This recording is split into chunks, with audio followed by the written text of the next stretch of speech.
เครื่องไม้เครื่องมือในการรักษาความมั่นคงไทยกลายเป็นเรื่องเดียวเลยนะครับคือซื้อวุธผมคิดว่าความมั่นคงทางทหารของกรณีรัฐไทยผมว่าเราทุ่มพอสมควรแล้วนะโจทย์หนึ่งที่เราต้องยอมรับคือเรื่องของความมั่นคงทางเศรษฐกิจการถดถอยทางเศรษฐกิจสงครามการค้าที่เกิดในเวทีโลกก็จะเห็นโจทย์ความมั่นคงอีกชุดหนึ่งเรายังเห็นปัญหาความมั่นคงที่เกี่ยวข้องกับเรื่องของอาชญากรรมความเปลี่ยนแปลงของสภาวะอากาศเป็นโจทย์ที่เราเห็นชัดโลกร้อนมากขึ้นน้ำแข็งที่ขั้วโลกละลายมากขึ้นรวมถึงถามว่าเราจะมีเครื่องมืออื่นไหมที่จะช่วยบรรเทาความแห้งแล้งของพี่น้องในหลายจังหวัดผมว่าเราก็ไม่มีนะตัวอย่างของปัญหาความมั่นคงที่เกี่ยวข้องกับบริบทของเรื่องความเชื่อความศรัทธาหรือปัญหาชาติพันธุ์ความมั่นคงของเมืองก็เป็นตัวอย่างหนึ่งเราเผชิญกับโจทย์อากาศโจทย์เดียวเนี่ยวันนี้เราต้องการเครื่องมือใหม่มากๆแต่คำถามว่าการลงทุนขนาดใหญ่วันนี้มีไหมผมว่าเราไม่เห็นเรามีเครื่องไม้เครื่องมือในการป้องกันเมืองสมัยใหม่ไหมในมิติความมั่นคงผมว่าเราก็ไม่มีนะเรามีความหวังอย่างเดียวว่าเราจะมีกองทัพที่เข้มแข็งเราจะมีอาวุธสมัยใหม่ที่มากขึ้นแต่สิ่งเหล่านั้นเนี่ยมันกลับไม่ตอบโจทย์ที่เป็นจริงของสังคมไทยที่กำลังเผชิญในปัจจุบัน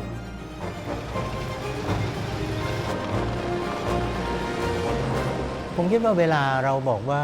ประเทศมีความมั่นคงเนี่ยโดยนัยยะเนี่ยมันเกี่ยวข้องกับชีวิตของผู้คนในสังคมโดยตรงเพราะว่าเวลาเรามีความมั่นคงสำคัญที่สุดก็คือมันลดสภาวะความกลัวของผู้คนในสังคมมีความมั่นคงมากขึ้นแล้วความกลัวลดลงผมว่าสิ่งที่ตามมาถ้าจะพูดง่ายๆคือใช้ชีวิตอย่างสุขสบายมากขึ้นเป็นสภาวะที่เรารู้สึกว่าประเทศไม่มีภัยคุกคามไม่เผชิญกับโจทย์ที่เป็นปัญหาวิกฤตแต่ในโลกสมัยใหม่ปัญหาเกือบทุกปัญหาอาจจะถูกยกระดับให้เป็นโจทย์ความมั่นคงได้ถ้าปัญหานั้นเป็นที่ยอมรับว่าส่งผลกระทบกับชีวิตของผู้คนในสังคมหรือสำคัญที่สุดส่งผลกระทบต่อสถานะของรัฐโจทย์ความมั่นคงที่มีลักษณะเป็นโจทย์ใหม่ๆนั้นน่ะมันแทบจะทุกมิติโจทย์หลายโจทย์เป็นมิติทางสังคมเครื่องมือทางฝ่ายทหารอาจจะไม่ใช่คำตอบของการแก้ปัญหาความมั่นคงในโลกปัจจุบันทั้งหมด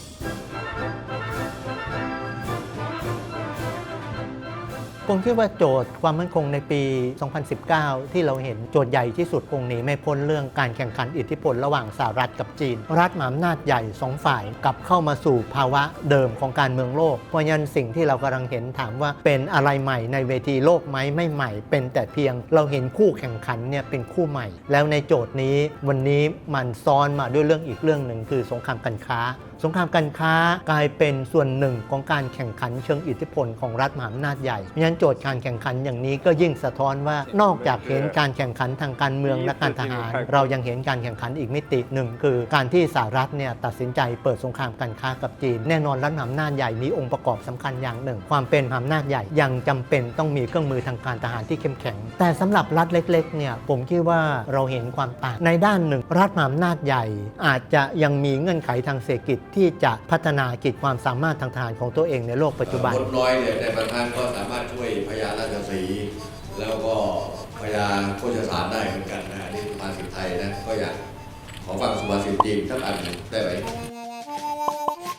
ถ้ารัฐเล็กๆอาศัยตัวแบบของรัฐมหาอำนาจใหญ่โดยเชื่อว่าการสร้างอำนาจทางทหารจะเป็นเครื่องมือให้กับรัฐตนเนี่ยอาจจะเจอกับปัญหาทางเศรษฐกิจเพราะต้องไม่ลืมว่าบรรดารัฐใหญ่เนี่ยเขามีเงื่อนไขทางเศรษฐกิจที่รองรับการพัฒนากองทัพของตัวได้แต่สำหรับรัฐเล็กๆเนี่ยตัดสินใจทุ่มงบประมาณทั้งหมดลงไปเพื่อหวังพัฒนากองทัพเนี่ยในโลกปัจจุบันมีไม่กี่ประเทศที่สามารถเดินในตัวแบบของเกาหลีเหนือแต่ถ้าตัดสินใจเดินในตัวแบบเกาหลีเหนือเราก็คงต้องคิดต่อนะครับว่าเกาหลีเหนือที่ทุ่มในการพัฒนาศักยภาพทางทหารก็มีสิ่งที่ต้องแลกด้วยการลดทอนขีดความสามารถทางเศรษฐกิจภายในหรือสิ่งที่เราเห็นชัดคือสังคมเกาหลีเหนือเองเผชิญกับความแห้งแล้งเผชิญกับความยากจนนั่นคือตัวอย่างฉะนั้นถ้าพูดนอกบริบทของรัฐไทยแล้วพูดในภาพรวมของเวทีโลกผมคิดว่าเราเห็นอย่างหนึ่งคือรัฐเล็กๆไม่สามารถทุ่มเพื่อการพัฒนากองทัพได้ทั้งหมด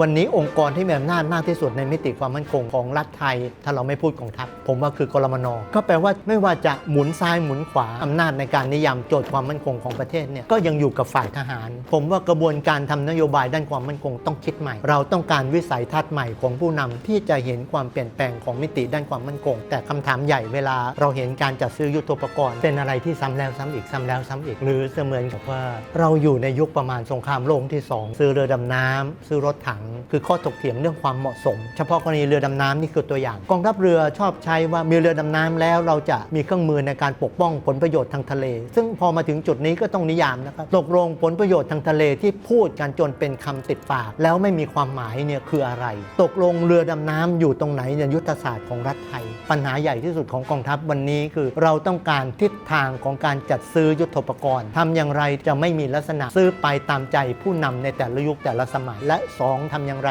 การจัดซื้อเนี่ยจะรองรับความต้องการที่แท้จริงของประเทศโดยพ้องยิ่งประเด็นข้อ3คือรองรับต่อสถานการณ์ที่จะเกิดขึ้นในอนาคตด้วยเราคิดถึงมิติอื่นน้อยมากความมั่นคงทางการเมืองไทยก็เป็นปัญหาความมั่นคงนะครับผมว่าการเมืองไทย2563วุ่นเนื่องจากมีปัญหาหลายอย่างที่รออยู่เราเห็นเงื่อนไขรัฐบาลที่มีอาการเสียงปริ่มน้ำเราเห็นความพยายามที่จะสู้กันในเวทีรัฐสภารวมถึงกรณีของปัญหาของพรรคอนาคตใหม่โจทย์นี้คำตอบมีอย่างเดียวทำอย่างไรที่การเมืองจะมีเสถียรภาพเสถียรภาพนี้ไม่ใช่ได้มาด้วยการรัฐประหารแต่เสถียรภาพจะได้มาด้วยการสร้างระบบการเมืองที่เป็นที่ยอมรับของประชาชนแล้วผมเชื่อว่าในสภาวะอย่างนี้ระบบรัฐสภาที่เปิดให้ประชาชนมีสิทธิ์มีเสียงมากขึ้นนั่นแหละคือเครื่องมือของการสร้างเสถียรภาพทางการเมืองผมเชื่อว่าสังคมไทยต้องก้าวข้ามวัฒกรรมชุดหนึ่งเราต้องเลิกเชื่อว่ารัฐประหารเป็นเครื่องมือที่ทำให้สังคมไทยอยู่ในความสงบแต่ต้องยอมรับว่าการเมืองคือความขัดแย้งและต้องยอมรับว่าความขัดแย้งชุดนี้มันมีท่อระบายออกคือระบบรัฐสภา